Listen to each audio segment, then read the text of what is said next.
नमस्कार। म अब हामीले अभिव्यक्ति गर्ने भनेको त अब हाम्रो कला संस्कृतिबाट नै अभिव्यक्ति गर्ने हो होइन। अब डाक्टर साहबले जुन चिज भन्नुभएको छ देशमा त्यो केही पनि चिज छैन जुनमा परिवर्तनको लागि सबै डाक्टर साहबहरूले अब हामीले पनि अलिकति सहभागी भयौँ होला। निराशा नै बन्ने स्थितिमा छ। तर अब जेसुकै भए पनि सबै मान्छे अस्ट्रेलिया गएर बस्न सक्दैन।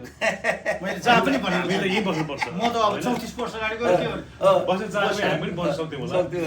अझ कलाकारलाई चाहिँ ग्रिन कार्ड लिनु सजिलो छ। लिनु तर बस्ने त हामी यहीँ हो, हाम्रो मातृभूमि हो।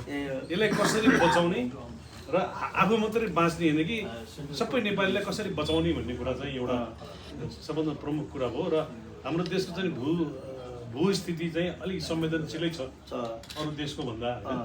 केही कारणले हामी सुरक्षित पनि छौँ किनकि हामी यहाँ दुईवटा ठुलो पर्खाल छ होइन।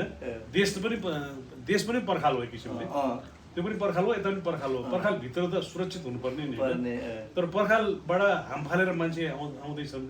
अब यो भित्र चाहिँ अब अरूको स्वार्थमा लाग्यौँ भनेदेखि हामी सबै डुबौँला र हामी जसरी अहिले विध्वंसले धेरै देशहरू बिग्रिया छन् त्यो देशको त्यस्तो स्थिति नआओस् भनेर चाहिँ हामी सम्पूर्ण नेपालीहरू सजग हुनुपर्छ। डाक्टर साहब करारै हुनुहुन्छ, म तपाईँको सबै चिजलाई हेर्छु, फलो गर्छु होइन। अब सबभन्दा पहिले बचाउने भनेको त्यही हो।